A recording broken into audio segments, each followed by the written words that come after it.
foi o vento. Por Sônia Machado. Narração voz neural Ricardo. Capítulo 27. Nos últimos dias, Dona Esmeralda sempre aparecia também no alpendre, para observar Lívia colher as rosas, que ainda insistiam em lutar contra o inverno. Lívia as colhia e entregava à mãe, que preparava o buquê e colocava no vaso. Apesar da fraqueza e outras reações, Dona Esmeralda se esforçava para viver cada momento, de uma forma mais intensa que antes. Era uma força tamanha que emanava dela que Lívia chegava a ficar assustada. Sua mãe ria mais que o normal.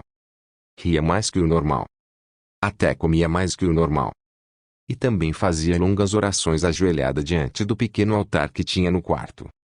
Lívia ficava preocupada, mas não a repreendia. Ela sabia que o tempo da mãe estava contado, e deixava que ela fizesse tudo que tinha vontade.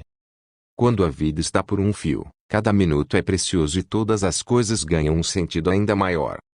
Até mesmo as mais pequenas. As lembranças e objetos também ganham destaque nessa fase. Não era raro Lívia ver a mãe folheando, por exemplo, o seu caderno de receitas, estojo de costura, álbum de fotos do casamento. Veja, Lívia, essa receita de ambrosia. Ela se parece com doce de leite. A diferença é que vão ovos. Foi minha avó que me deu a receita. Faz tempo que não faço. Papai ainda estava vivo. Ele amava. Verdade. Sabia que esse doce é conhecido como espera-marido? E ria junto com a filha. Lívia também havia remexendo no estojo de costura, como se procurasse linhas ou botões. Pegava um ou outro. Outro dia a viu manejando a velha máquina de costura, e chegaram a colocar óleo nas engrenagens. Quando ela pegava o álbum de casamento, então, elas nem viam as horas passarem. Meu vestido de noiva foi o mesmo de minha mãe. Era de renda, mas bem simples. Veja, não tinha essas saias volumosas. O véu era nos ombros. Mas era bem lindo, mamãe. Essas coisas mais antigas, hoje têm um valor enorme no mundo da moda. A senhora sabia que o mercado fashion de hoje tem trazido essas coisas de volta? Principalmente vestidos de noiva. Inclusive é chique usar o vestido de noiva da mãe. Verdade, filha? Dona Esmeralda disse, e de súbito se levantou e foi até o armário, e a custo puxou um baú lá do fundo. Lívia, que fora atrás da mãe, a ajudou. Ambas abriram juntas o baú e lá estava, o vestido de noiva da mãe. A renda ainda branca apesar do tempo. Seu vestido de noiva, mamãe. E Lívia levou a mão à boca e depois o tirou do baú com cuidado. Experimente. Sua mãe pediu. Mas mamãe. Lívia temia estragá-lo, afinal várias décadas haviam se passado. Sua avó havia se casado com ele. Depois sua mãe. Por favor, filha. Está bem, mamãe. E Lívia se enfiou naquelas rendas para a alegria da mãe. Ficou perfeito. Não precisa ajustar nada. E virava a filha para lá e para cá, verificando todos os detalhes, como fazem as costureiras. Sabe, minha filha? Sempre sonhei vê-la se casando com esse vestido. Está fora de moda, mas... Não, mamãe, não está. Não te falei que os vestidos de noiva vintage estão em alta? Vou sim me casar com ele, e simulou uma entrada cantando uma música nupcial. Ambas riram. Será que Arthur vai gostar? Eu tenho certeza que vocês vão voltar a namorar e vão se casar. Esmeralda falou sem pensar. Mamãe. Chega um momento, porém, que o corpo desiste de lutar, e numa manhã Dona Esmeralda piorou o estado de saúde. Dona Esmeralda desenvolveu uma metástase. Dr. Raul comunicou a Lívia, depois de submeter sua mãe a vários exames, entre eles, exame ósseo, cintilografia óssea, ultrassom do fígado, ressonância magnética. O que isso significa, Dr. Raul? Não que Lívia não soubesse o que fosse metástase. Ela sabia. Ela só queria entender isso com relação à sua mãe. Significa que o câncer se espalhou para outros órgãos do corpo. O câncer de mama metastático se espalha para os ossos, pulmão, fígado e cérebro. No caso de sua mãe, atingiu o fígado. Por isso anda sentindo dor no abdômen, fadiga e perda de peso. Então minha mãe vai morrer? Lívia perguntou com lágrimas nos olhos. Metástase para ela significava algo monstruoso. Era uma sentença de morte. Já havia lido em algum lugar que mais de 90% das mortes por câncer são causadas por metástase. O médico passou a mão na cabeça de Lívia de forma paternal e respondeu: Veja bem, um diagnóstico de metástase não significa que o paciente está em fase terminal da vida. Conheço pacientes com metástases que vivem bem, são ativos e produtivos por algum tempo. Claro, é uma situação difícil.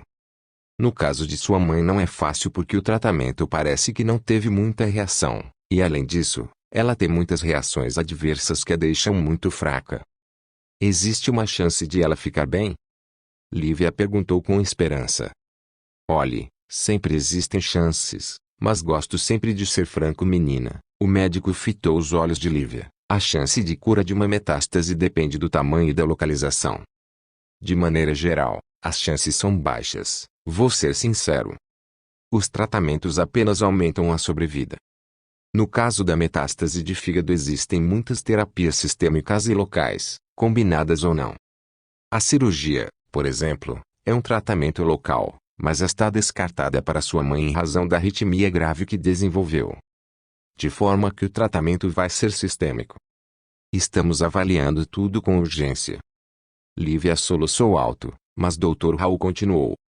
Desculpe minha sinceridade, mas como médico não posso te enganar, entende? Tenho que ser prático. E você, menina, precisa ser forte. Sua mãe precisa de você. Disse batendo nos ombros de Lívia. Dona Esmeralda começou o tratamento da metástase que atingira seu fígado. Os médicos optaram pela terapia da ablação, opção para tumores pequenos, e pacientes que não podem fazer a cirurgia por outros motivos clínicos. A ablação, por exemplo, destrói o tumor do fígado sem removê-lo, seja por radiofrequência, micro-ondas entre outros. No caso de Dona Esmeralda, os médicos decidiram por uma ablação por radiofrequência, um procedimento que utiliza ondas de rádio de alta energia. Uma corrente de alta frequência passa por uma sonda inserida na pele guiada por ultrassom ou tomografia, aquecendo o tumor e destruindo as células cancerígenas. Esse método de tratamento é comum para tumores pequenos, como era o caso de Dona Esmeralda. Apesar das terapias, o tumor de Dona Esmeralda resistia. Ela ficava cada dia mais debilitada devido às várias complicações, o que diminuía ainda mais suas chances de sobrevida. Foi então transferida para a ala paliativa do Hospital AC Camargo Cancer Center, Unidade Pires da Mota, onde Dona Esmeralda sempre seguia seu tratamento. Ela preferia ter ficado em casa, mas sabia das dificuldades que Lívia enfrentaria, por isso resignou-se. No hospital ela teria mais de perto auxílio ao controle dos sintomas da doença, do tratamento, e ainda prevenia sofrimentos desnecessários. O hospital mantinha um cuidado integral aos pacientes, cuidado esse que ia desde as terapias próprias do tratamento, e dos sintomas físicos do tratamento, e da doença quanto os aspectos emocionais, psicológicos e espirituais. Era, portanto, um tratamento personalizado e multidisciplinar que incluía também a família do paciente. O objetivo era uma melhor qualidade de vida para ambos, o que envolvia diversas especialidades, como médicos, enfermeiros, nutricionistas, psicólogos e até representantes religiosos. Para Lívia não era fácil, pois o fato da mãe estar sob cuidados paliativos reforçava ainda mais a iminência de sua partida, e isso lhe trazia muita tristeza e sofrimento. Mas se mantinha firme ao lado da mãe, sem demonstrar sua tristeza e amargura. Sua mãe precisava dela. Em uma manhã fria no final de julho, a mãe de Lívia despediu-se da vida. Os ventos pareciam mais fortes e gelados. Isso sempre acontecia na transição de julho para agosto. Apesar disso, naquela manhã, Dona Esmeralda pediu a Lívia para subir as cortinas rolô, e abrir a janela, e ficou algum tempo fitando o céu azul, e a figura dos prédios altos. Depois, virando-se para Lívia, disse: "Não esqueça, minha filha." Sua voz era fraca. "Não cometa os mesmos erros de sua família." Lívia ajeitou-a no travesseiro e beijou-lhe o rosto. "Não vou esquecer, mamãe. Mas procure descansar. Não fique se esforçando muito. Você vai ficar bem, minha filha." Dona Esmeralda ainda perguntou preocupada, certamente, com o fato de Lívia ficar sozinha depois que partisse. Olhe, mamãe. Eu vou ficar bem. A senhora também vai ficar bem. Não se preocupe com isso. Apenas descanse. Tudo vai passar. Sim. Vai. E Dona Esmeralda apertou as mãos da filha, e virou-se para dormir. Lívia, com um aperto no peito, saiu um instante do quarto, para espairecer em um pequeno jardim, que ficava entre duas alas do hospital. O jardim tinha um pequeno lago em forma de L que seguia o alicerce de uma parede. O lado menor do L era margeado por um canteiro de folhagens altas. O jardim tinha também duas palmeiras de uns 3 metros. Uma delas ficava em um canteiro bem no meio do lago, e a outra no centro do jardim coberto de gramíneas e folhagens baixas. Lívia sentou-se em um banco de madeira com pés de metal, e ali ficou por algum tempo pensando em tudo o que estava acontecendo. A sua realidade era como aqueles filmes dramáticos cheios de conflitos, e que nos deixam tensos ou que nos fazem chorar. De repente Lívia sentiu um arrepio diferente. Não era um arrepio do frio que era intenso naquela manhã. Era como se fosse um frio intuitivo, e então ela se levantou apressada e retornou ao quarto da mãe. Uma enfermeira aguardava com a trágica notícia. Sua mãe partiu. Sinto muito. Lívia entrou correndo no quarto e encontrou a mãe sem vida, e em torno dela um médico e outra enfermeira. Ela simplesmente os afastou para abraçar a mãe, na esperança de que tudo fosse apenas um pesadelo. Mas quando a tocou, sentiu a frieza da morte. Sua mãe já não era senão uma estátua de mármore polido e branco. Era tudo que restara de sua bela mãe. Contudo, a suavidade no rosto demonstrava dignidade. E era estranho para Lívia pensar nisso e até mesmo aceitar, porque o câncer para ela tirava a dignidade de qualquer um, quando tirava a perspectiva de vida. Ela partiu enquanto dormia. A enfermeira disse bem atrás de Lívia, como se isso ajudasse a aliviar o que sentia naquele instante. Mas era um alívio saber que a sua mãe havia partido tranquilamente. Ela tinha receio de que a mãe agonizasse, porque o câncer às vezes tem dessas coisas. Então Lívia permitiu que 2 lágrimas descessem de seus olhos, mas antes que se tornassem rio, ela as enxugou. Era preciso ser forte, afinal era ela quem devia organizar a burocracia do funeral. E o fez com uma dignidade que nem ela mesma sabia que tinha. Com a mesma dignidade, Lívia jogou um punhado de terra e uma rosa cor-de-rosa sobre o caixão da mãe.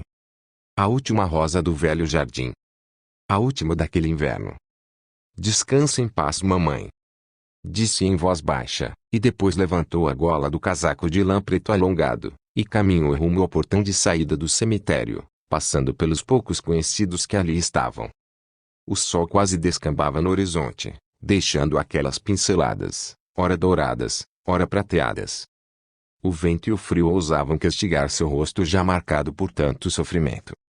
Mas Lívia até gostava daquela dor que a ajudava a esquecer a dor da perda. Ao longe, afastado, como se temesse ser descoberto, Lívia avistou Arthur. O suéter preto de sempre sob um casaco também preto. As mãos nos bolsos, e o olhar negro dizendo tantas coisas que Lívia bem sabia. Quando foi descoberto, Arthur fez uma reverência, a costumeira reverência daquelas tardes de antes, e o coração bateu forte no peito de Lívia. Desde que romperam, Lívia não tinha mais visto Arthur, e se negara até mesmo a lembrar dos doces momentos. Era uma forma de não sofrer, por isso, naquele instante simplesmente desviou o olhar e continuou a caminhar.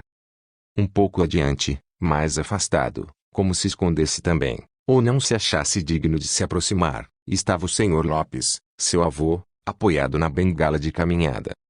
O chapéu preto de lebre, e um terno preto risca de giz completavam o traje de luto. Ele era o típico avô que Lívia sempre sonhara.